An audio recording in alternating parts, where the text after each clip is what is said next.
Senator Cruz, something that routinely surprises me about U.S. politicians, especially conservatives, is their support for Guantanamo Bay. Considering that of the 37 who are still imprisoned there, the vast majority have never been convicted with anything or charged, and 17 are being held indefinitely with no plans for transfer. These people are routinely being denied the regular due process that we ordinarily afford people. Additionally, some of the methods of interrogation include rectal feeding and waterboarding, and in one case, one prisoner claimed that he was used as a training dummy by the CIA and that he suffered brain damage. I guess my question is, how can America claim certain ideals while also maintaining that it has to have these facilities open? Well, because they're enemies who hate us. And the U.S. Constitution applies to Americans in America. It doesn't apply to terrorists, to enemy terrorists in foreign countries that are trying to kill us.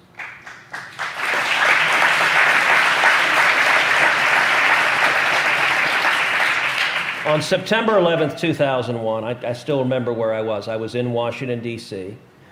We lived less than a mile from the Pentagon. My wife, Heidi, was working at the White House at the time. We lost a very good friend of ours who was in the plane that flew into the Pentagon in the most horrific act of terrorism in United States history. That act of warfare came from an ideology, radical Islamic terrorism that wages jihad in America. And we went and waged war. And you say, well, gosh, we didn't provide due process to them. Well, you know what? When we send a fighter jet over to Afghanistan and we identify people who are Al-Qaeda or in later manifestations, ISIS, Al-Nusra, there are a whole series of radical Islamic terrorist organizations, and we fire missiles at them and blow them up, they don't get due process either. Warfare is a dangerous process. If you look at Guantanamo Bay, it is explicitly outside of U.S. jurisdiction. The reason we've housed them there is so that the federal courts would not place them under their scrutiny. Now, that being said, the federal courts have asserted considerable authority over Guantanamo, even though it was a foreign jurisdiction. And you noted enhanced interrogation. I will say it is U.S. law. It is U.S. policy now under both Republicans and Democrats that we do not torture people.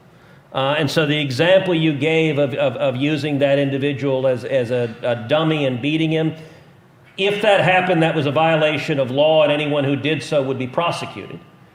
We don't torture them, but we do keep them incapacitated. The people who are there are the very worst of the worst. And if you look at the history of releasing terrorists, Barack Obama released a significant number of terrorists from Guantanamo Bay.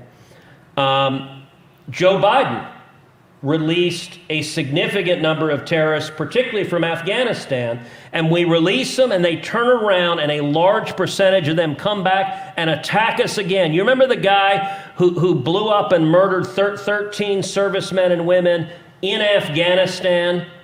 That man had been imprisoned at Bagram, and when Biden abandoned the Bagram airfield, he was released and turned around and murdered 13 servicemen and women. So why shouldn't we close Guantanamo Bay? Because I don't want terrorists to murder Americans. You know, just to add, I agree with that, and to add a little bit of context, you mentioned waterboarding as an example of torture. Waterboarding is not torture. We waterboard our own troops in training, so unless we're torturing our own troops, I guess we'll have a lot of lawsuits on our hands in that case. I don't think that quite counts. But furthermore, one of the arguments against enhanced interrogation or even against torture is that we have agreed in international law to afford certain courtesies to enemy combatants who abide by the laws of war. Now some people have argued that we should extend these courtesies even to terrorists. This is a very, very bad idea. The reason that we extend these courtesies to certain enemy combatants is so that we can protect civilians. So we say you need to wear a uniform, you need to not target civilians to achieve your political goals. So if we extend those same courtesies to terrorists who very directly are targeting civilians to achieve political goals, we undermine the entire purpose of those protections in the first place. So to borrow borrow a line from my friend Andrew Klavan. I think that waterboarding jihadis should be an Olympic sport, and I don't think there's anything wrong with it.